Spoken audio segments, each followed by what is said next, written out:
Hello, welcome to my related rates project. This is the only problem I'm going to do a video for because the rest of them I wanted you to try to figure out on your own. This one I actually took from an online source, and you can see it in the top right there, www.math.harvard.edu, and I will include a link to that underneath my video in my PowerPoint. But I wanted to take it from an online source because if I didn't have adequate material for you to understand it, I wanted you to be able to go somewhere else and find a new way of doing it, or maybe there's something I missed that you didn't understand. You can look at it on your own time. Okay, but let's get started with that. Let's get started with my problem.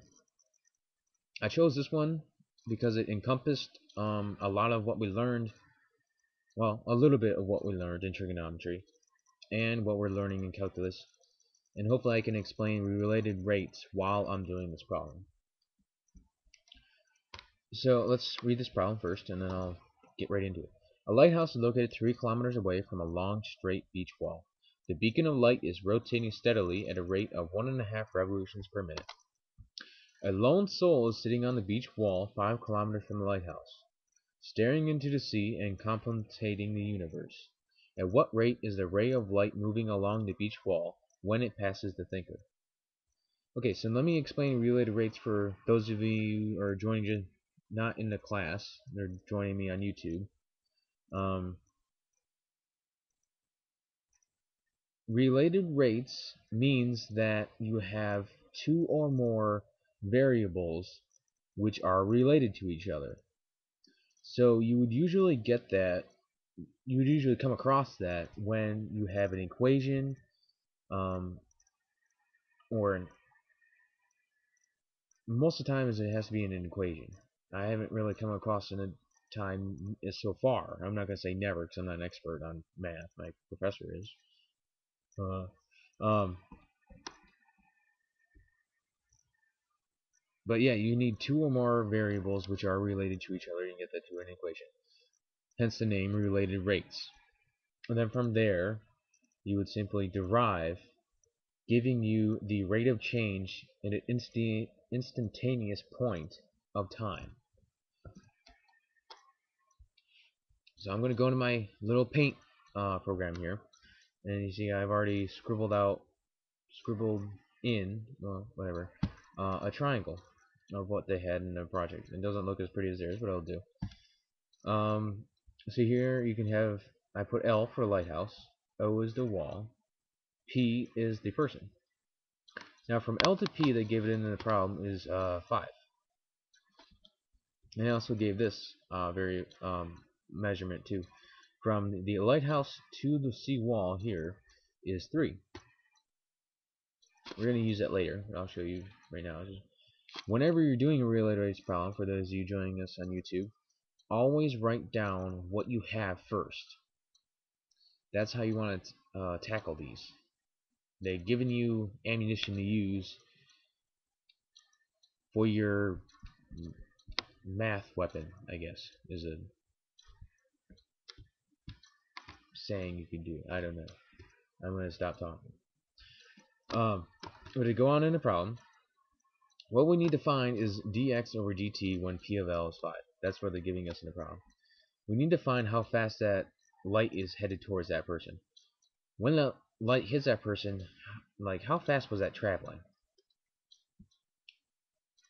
So we're gonna have to find the rate of change of the light going across that wall. So we have to get x of t in an equation. So when we did that, we used tangent of theta. We did a tangent. Now, if you can't remember your sine, cosine, and tangent angles, I have a saying called some old hippie caught another hippie tripping on acid. Sine is opposite over hypotenuse, cosine is adjacent over hypotenuse, and tangent is opposite over adjacent.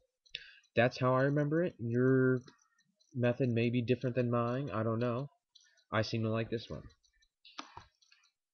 The tangent is opposite over adjacent, and we need to find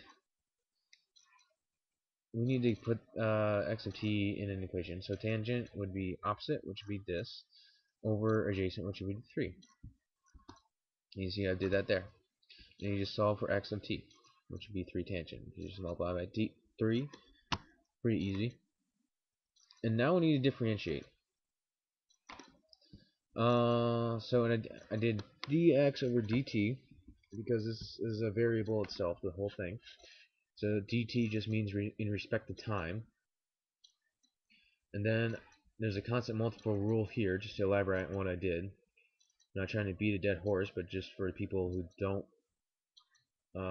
never did this before. And then I differentiated the trigonometry part, which would be tangent, which is equal to secant squared of theta, and then you want to take the derivative of the angle, which is derivative of the angle in respect to time. And then you see from there I just simplified, because secant is the same thing as 1 over the cosine. Moving along, we need to find dx dt.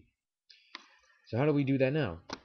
Well, we got cosine of theta in our equation now, and I think that's something we could use, because we were just playing with angles a second ago.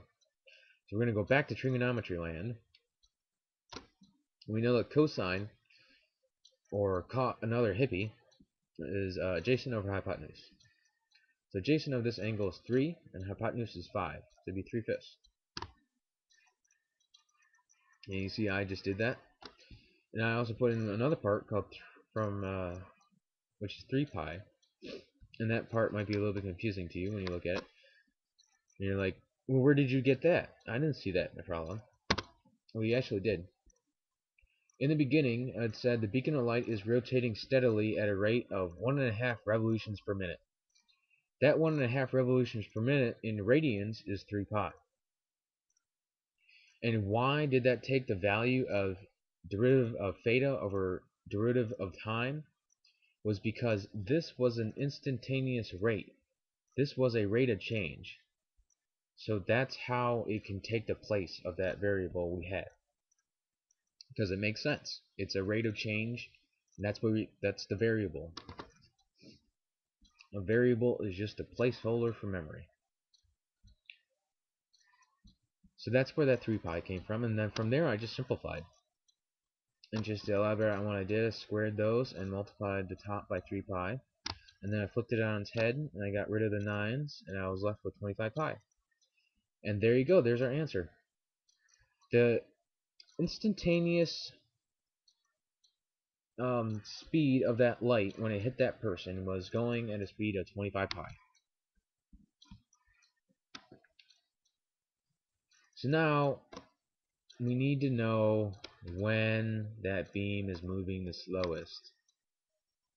So I kind of gave you the answer there. I kind of scrolled over it by accident, but if you're like me and you read that the first time, it didn't really make a lot of sense.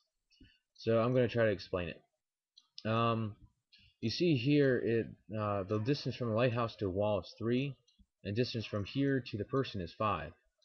See how that angle, as the angle increased, the distance increased? Well, as the angle gets bigger, that distance is going to get bigger. Because as far as we know, that seawall doesn't, it doesn't slope around like that. It doesn't do that. So it just keeps going longer and longer distances. So we can say as the cosine of theta, or in other words, the x value of theta, gets bigger and bigger and bigger and bigger and bigger and bigger, the derivative of x in respect to time, of x of t in respect to time, is at a minimal. Or in other words, the distance gets longer and therefore it travels slower.